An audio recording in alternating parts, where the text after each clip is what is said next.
Hello and welcome to another episode of WANAWAKE NYANJANI podcast hosted by CRAWN Trust, the show where we elevate women's perspectives into socio-political and economic issues. I am your host Wanjiru Kenywa. Now, for our viewers and listeners who are just joining us for the very first time, CRAWN Trust. Now, CRAWN is an acronym for Community Advocacy and Awareness Trust. CRAWN Trust is an non-profit organization established with the aim of impacting lives and transforming communities by promoting citizens' awareness of their rights and responsibilities and working with them towards eliminating the gender-based discrimination in the socio-political and economic spheres. CRAWN Trust objectives is to contribute to the building of a just and democratic society founded and informed by empowered citizenry who are drivers of transformative changes. CRAWN Trust is currently implementing the Green Champions for Change project, which seeks to ensure the meaningful participation of women and marginalized groups in climate change processes. And it is through this project that we are having this amazing discussion. Now, this episode is sponsored by Akina Mama wa Afrika, who we are going to be referring to as AMWA as we go on with the conversation. Now, Akina Mama wa Afrika, or AMWA, is a Pan-African organization whose mission is to build feminist leadership and collective power to deconstruct intersectional systems of operations to advance women and girls' social justice. And in this series, we seek to listen to stories of women leading climate action towards climate justice. And in the first episode, we were joined by Irene, and we talked really deeply about climate justice and gender justice. But in this episode, we have this beautiful lady over here. She's called Madina Hussein. And she has a lot of titles. First of all, Madina Amin Hussein, I got that right? is a passionate environmentalist and award-winning environment ambassador, a nominee of the Zuri Awards under Agriculture category, Gender Justice Climate Solution Award 2019, and a heroine in forest and wildlife conservation. As a change maker, Madina developed passion for conservation, having come from the arid and semi-arid region of the northern Kenya, particularly Garissa County, where community livelihoods depend entirely on natural resources but lack conservation culture. Her mission is to see people act to conserve nature for its own sake and its ability to fulfill the needs and enrich lives. As a member of the Women in Nature Climate or Network, that is WIN, WINN, International Observatory Rights of Nature and Clean Cooking Association of Kenya, as well as the founder of Global Nature Conservation. Yeah. Karibu sana, Madina. Thank you so much. Why conservation? Yeah, as I have indicated in my short bio, I come from the northern part of Kenya. Yeah. Particularly Garissa. Mm-hmm. As you know, Garissa is arid and semi-arid. And one thing that inspired me to be an environmentalist is the fact that 99% of our community are pastoralists, and we depend on the environment so much because our livelihoods depend on the stability of the ecosystem. So because of that, I decided to champion. Because of that, our people lack conservation culture because it's very rare to find a pastoralist who takes good care of the environment. So because of that, I decided to champion conservation and, fighting climate changes through a sustainable, using sustainable approaches. And that is some of the things that inspired me to become environmentalist. Okay. And maybe you would want to tell us briefly about your growing up, especially as a woman in Garissa County, because you see, this entire conversation is just trying to strike a balance between climate justice and gender justice. Yeah, okay, how was your growing up? Yeah, the growing up was good, but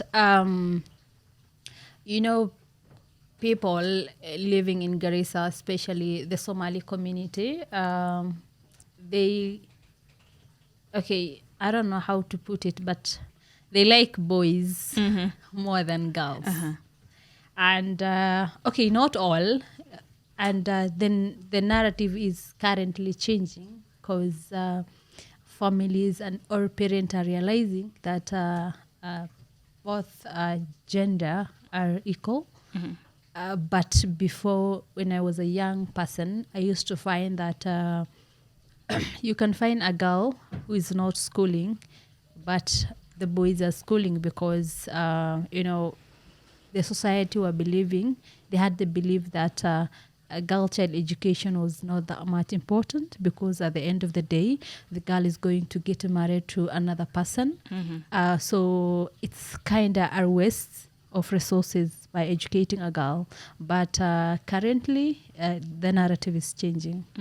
Yeah. Now, talk to us about why you decided to form Global Nature Conservation. What drove you to form that organization, and what is your role, and what do you aim to solve?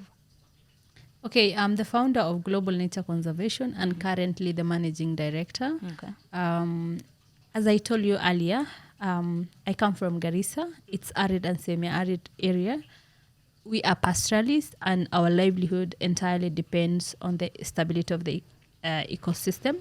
But because of that, my community, 99%, depends on charcoal.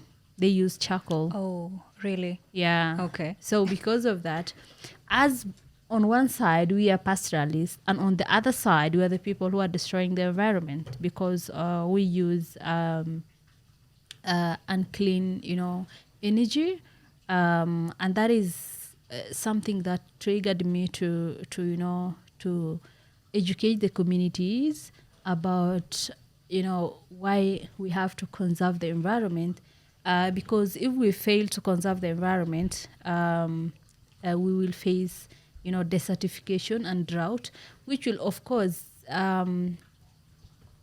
make us lose livelihood, because the livestock will be swept here. Okay. And maybe we would want to ask, why is your drive so much focused into fighting for justice, advocating for justice?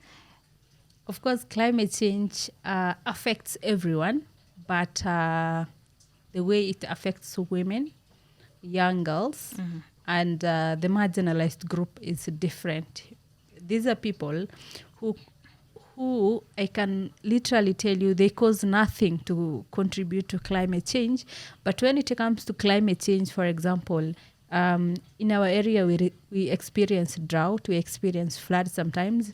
So women and young girls are the people who bears this burden of climate change. Simply because majority are not educated, they don't have that skills and knowledge to overcome and withstand the impact of climate crisis. Probably they even don't know the mechanisms of how the adaptation mechanisms, because they really do not have that knowledge. If today a person of my caliber who is educated will know how to maneuver and adapt or overcome climate crisis, but somebody who is not educated and who is also doing a lot of work at home will have a lot of challenges. Okay. Correct me if I'm wrong, but Garissa is a patriarchal society, right? Not Garissa, northern Kenya. The northern Kenya, yeah, in communities general. living in northern Kenya are a bit patriarchal. They used to be patriarchal, 100% patriarchal before, because they used to see girls as, like they used to demean girls, and they used to see women as an object. I can literally say so. But still the patriarchy is there, because you can find majority of the positions, leadership positions are being held by men. And most of the time, even when, for example, last year we've been doing the county integrated development plan, whereby there was public engagement, and you can find 80% of the people who are going to that public participation to say what they feel like, or to to even make some points or corrections, there are men. women, even women themselves, since they have been told, since, women been told, to stay at home, not to go to barazas or meetings or gatherings, because that is the work of a man. True. So these people have, that in-depth, mentality of just deciding to stay at home because that is what they have been hearing all along. So, yeah, Garissa is a bit patriarchal, but we are working to make sure that at least comes That to an notion, end. Yeah. that notion is coming to an end. Yeah. And maybe you could give us instances where global nature conservation. I have a problem with that name, conservation. Global nature conservation is doing to make sure that all these barriers, they act as like a global nature conservation acts as a catalyst to make sure that they neutralize all these barriers that you have highlighted here, maybe by educating the girl or the woman that your role is not only to be in the kitchen, to give birth to children. You can participate in these barazas and your voice can be heard. So what exactly is the role of global nature conservation in making sure that they catalyze all this? We work with women. We have a whole project called Youth and Women Adaptation to Climate Change, and this program we really work with women, youth, and vulnerable groups. We make sure that these people are capacity built, even if they are not educated that much. We do trainings for them. So that we can, enlighten them and, even make them understand what climate change is all about. When you go to rural areas, it's even hard for you to explain to them what climate change is all about, let alone the justice sector. So we've been holding, several workshops and seminars for these people. Sometimes we train them to learn alternative sources of livelihood, like beekeeping, so that at least, when climate crisis comes, these people have something something on the table. Yeah. I'm trying to think. I don't know if what we see on TVs is the actual image of the northern part of Kenya, of women being very vulnerable when it comes to all these crises, all these climate crises. In your opinion, are the women the most affected when it comes to climate crisis, especially in Garissa, Wajir, generally the northern Kenya? Of course, women are, they bear this burden. They are seriously affected. They're disproportionately affected, if I can use that word, because, 80% are not educated. And I said earlier, you cannot adapt to climate change if you have no skills. True. You have no knowledge, you have no resources, you have nothing. Of course, you'll be vulnerable. How are you going to adapt to climate crisis? There's a drought. You don't have food. You're not earning. You have nothing. Of course, you'll be vulnerable. That's why they are vulnerable. And that's why global nature is trying to make sure that these women have got skills to do their own things. True.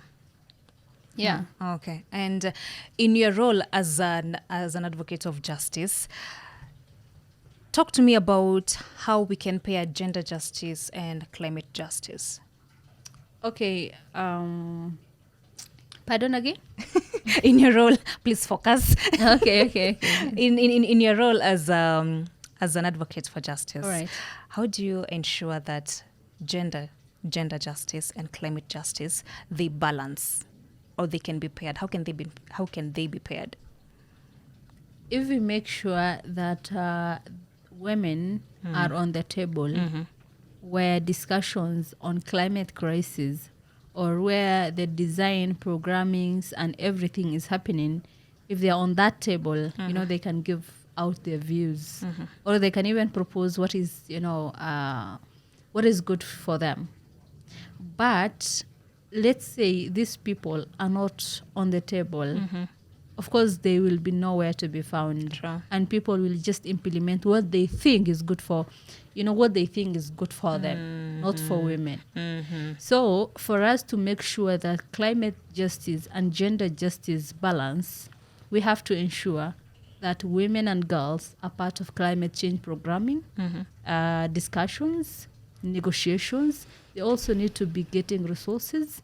They also need to have land ownership, because back in my place where I come from, it's very rare for you to find a lady or a woman owning a land. Even in this era, in 2023. Okay, things are really changing, Yeah. but that was how it used to be. Yes. Yeah. Okay. Yes. So when you talk about that, when you explain about that, what is coming to my mind is one tagline that I love to use and that I have had persons with disabilities love to use, that nothing for us without us. Yeah. So I don't know if Global Nature Conservation, you have a policy that you drive, especially when it comes to climate justice. Do you have a policy, and what policy is that? Okay, literally we don't have policy of on climate justice, unless we're gonna try that next year. But as an organization, what we make sure is that we based in Garissa, and we make sure that all the sub-counties in Garissa, there is climate justice, and also gender justice, because if we can promote gender justice, we'll be in a position to achieve climate justice. If we can make sure that women are part of the discussions and negotiations about climate action, we can promote climate justice. Okay. Yeah. Have you been engaging in the climate policy work? Of course. We normally have some, for example, Garissa, we had a gender policy. Okay.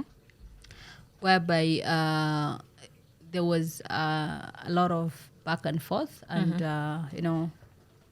so that policy can be passed as a bill.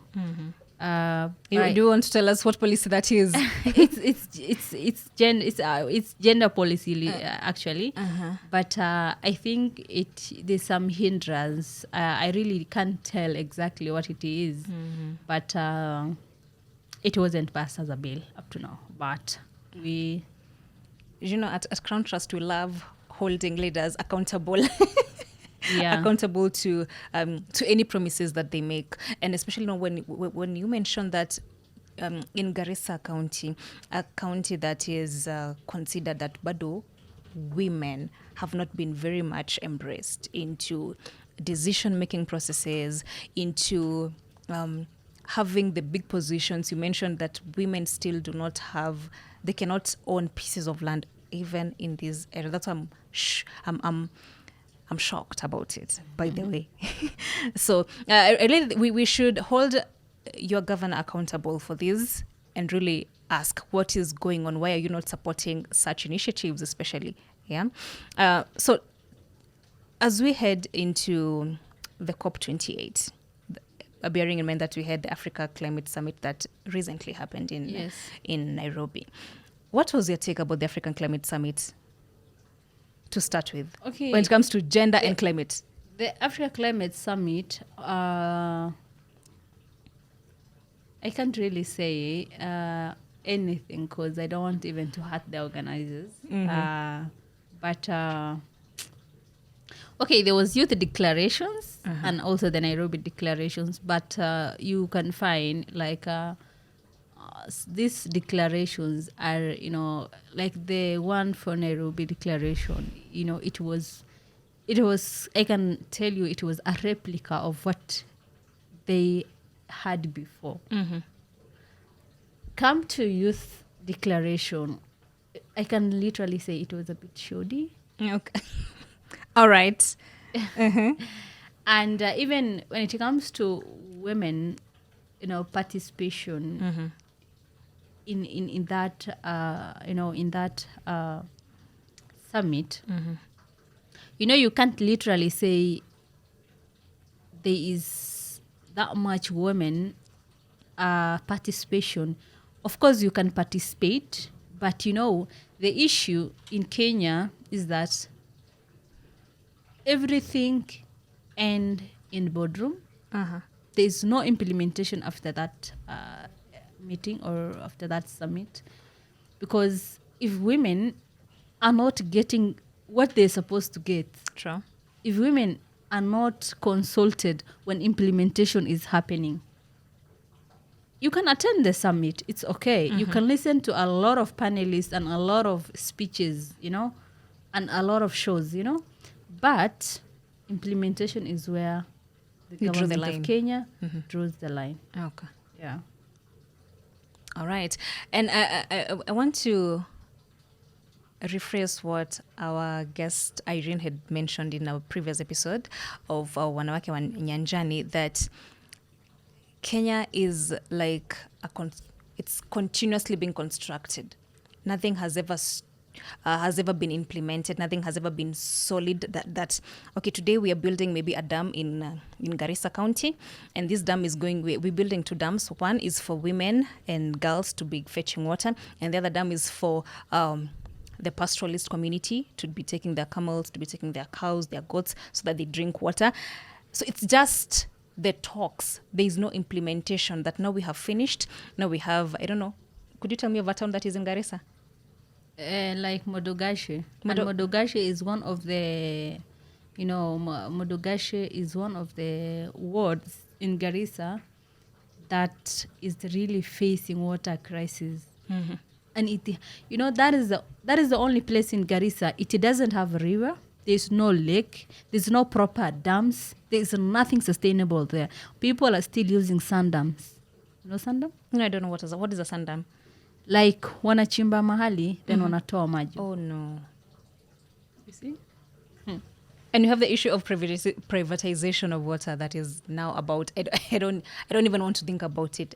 And I don't even follow the privatization of water. Really, I even don't want to hear. Mm-hmm.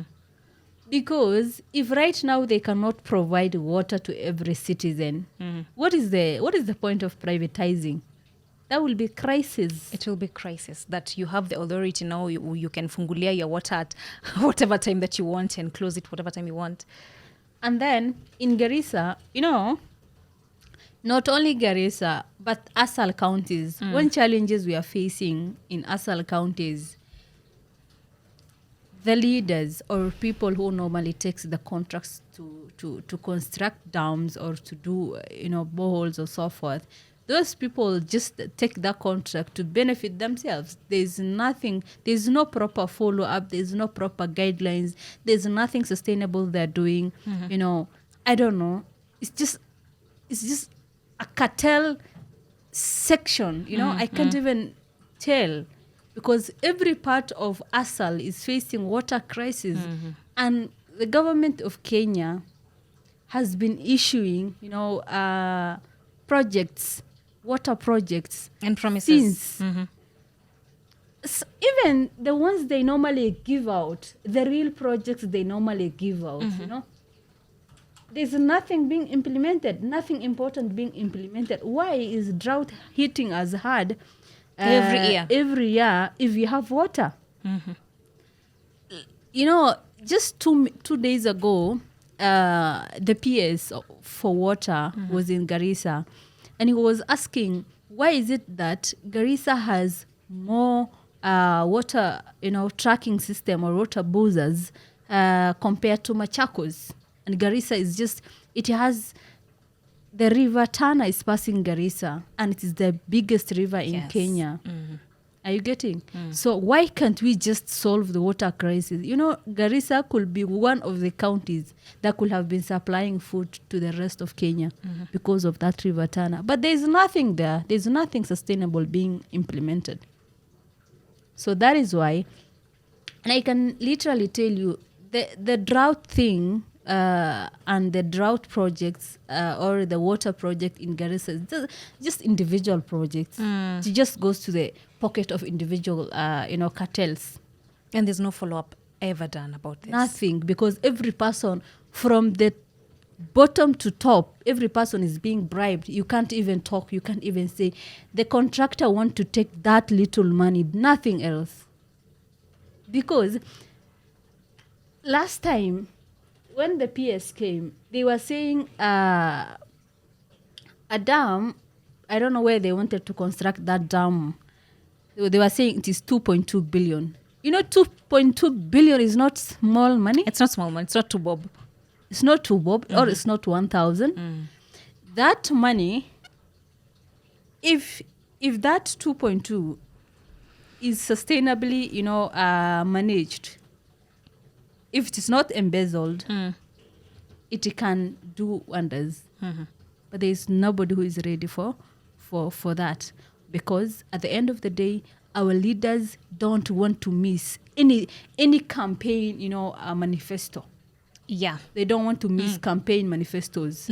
That is why they can never solve water crisis in northern Kenya. Because they want to make us the top one priority. Yeah. And because they know that Every the campaign. people of Garissa County, the people of northern Kenya, they need water. They need water. If you can only provide sustainable water in northern Kenya, we couldn't have been talking of climate crisis. Water is everything. And those people don't want to miss campaign manifestos. So that's why you can never find them implement sustainable projects for the community. And that is how women and young girls are suffering. And it trickles down to families. Yeah. Trickles down to the entire society. Yeah. My goodness. So let's talk a bit about the COP28. Your message to, before even we go to world leaders, let's talk about the leaders. What's your message to them? Okay. My message to the leaders, or to COP28, the host, and also to every person who is going to participate, my message is we don't see any essence of hosting or holding COP every year if we cannot provide or we cannot implement sustainable programs for the communities, because they are wasting a lot of resources on COP, but there's nothing implemented. COP is just a talk show. Oh, okay. I can literally tell you, COP is a talk show. And most of these international conferences is just a talk show. Because have you ever had anything implemented after that? Have you ever seen anything sustainable being implemented after a summit or even after a conference? I have not seen any. I'm yet to see. I'm looking forward to the day that I will. For example, the issue with loss and damage. Up to date, is there a secretariat? Is there anything that is really happening? Like, what's the way forward? There was some rumors that they want to put loss and damage funding under World Bank. Why do we have to pay for a crisis we have never caused? Are you getting? So I have no words for these people. Tough questions, big questions right here from Madina Hussein. Why are projects being started and never complete, never implemented? I think those are some of the tough questions that we really need to continue in this WANAWAKE NYANJANI conversation, because we have a lot and we have to hold our leaders super accountable. Yeah. Now let's talk about climate finance. What can you talk? Can you tell? Actually, we tell are us about implementing it? a program on climate finance back in Garissa. Nice. Okay. And the FLOCA program in preparation for FLOCA, though FLOCA is still a debt. Well, what is FLOCA for our viewers, maybe? FLOCA is financing locally led climate action. Okay. Yeah, it's a program by the government of Kenya and government of Kenya, World Bank, and other partners. So for us, Global Nature Conservation, we are supporting 7 wards, whereby we did participatory climate risk assessment for them, and we were trying to learn the vulnerability, how climate change trickles down, and how from the hazards, the top hazards, how it affects each section of livelihoods. So we did that for them, and we capacity built those wards. and the rewards are ready now to they already developed proposals which were submitted to the county government of Garissa, and we're waiting them to be supported. Probably they will implement what the community wrote in the action plan. We just hope so. Yeah. So in your opinion, do you think that the climate finance is very much accessible to women and marginalized groups, especially in Kenya? Okay, in a way,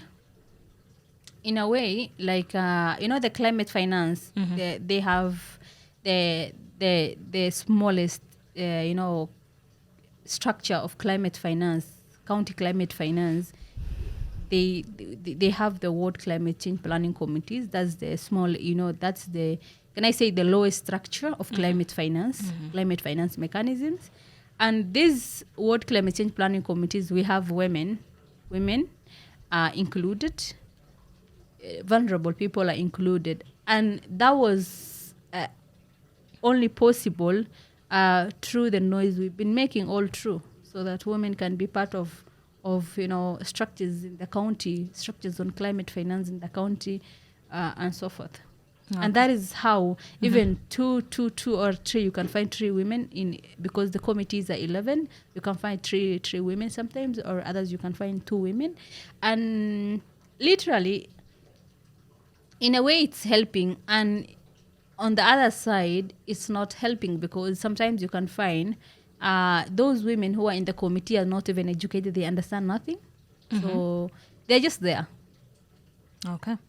So it could have been important, or it could have been good if they could have included educated people, educated women in those committees, so that these women can understand what other women need.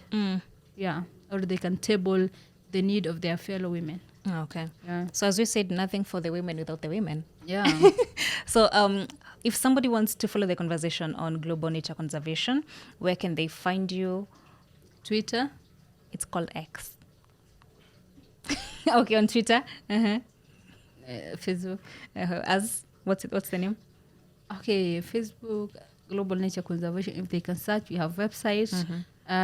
For Twitter is GN Conservation. GN Conservation.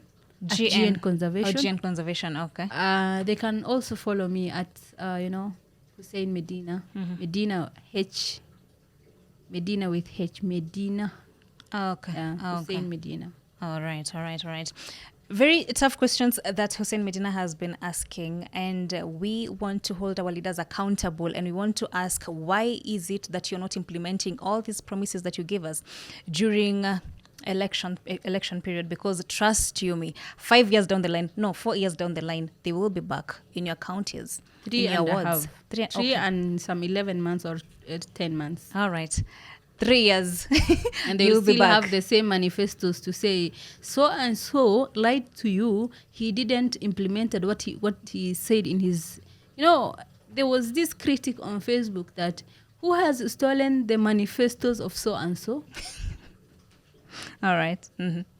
So that's the same thing. So these manifestos, they will never implement anything for the community, because if you solve all the problem, these people will not have anything to problem. say. Yeah, anything to say, because they come there, they blackmail. It's like blindfolding the community by it's lying not a blackmail. to them. It's not even a blindfold. Anyway, okay. All right. We will keep on this conversation going. We will keep it going, because we need to understand. And I don't know if we can have Garissa governor come here and we ask those tough questions that the members of ama wanaitwaje wananchi wa Garissa wanataka kuuliza, that they want to ask, why do you keep on giving us empty promises year in, year out? Actually, he's not the only one. He's not the only one who gives out empty promises. Almost all leaders northern Kenya. But right now, it's a she. It's a he. Yes. He is the one who is in charge at the moment. Yeah, so we need to ask him why. I mean, we normally follow the leader. If the leader says this, that is what we're going to follow. So Governor wa Garissa, we will call you here shortly. tujibu, what is happening? What is going on in these counties? You can follow this conversation on X, on Facebook, that is CRAWN Trust Kenya, and on Instagram. And of course, we'll be giving you updates on climate justice, gender justice on our website, that is www.crowntrust.org. But in the meantime, thank you very much, Madina, for your time and for bringing into light what is going on huku kwa grau. Because, sometimes we do not understand. Manze, typically. So thank you very much. And thank you very much for being an amazing audience. We will continue this conversation on WANAWAKE NYANJANI podcast, hosted by CRAWN Trust. But in the meantime, thank you for your time. I have been your host, Wanjiro Kenya. Until next time, bye.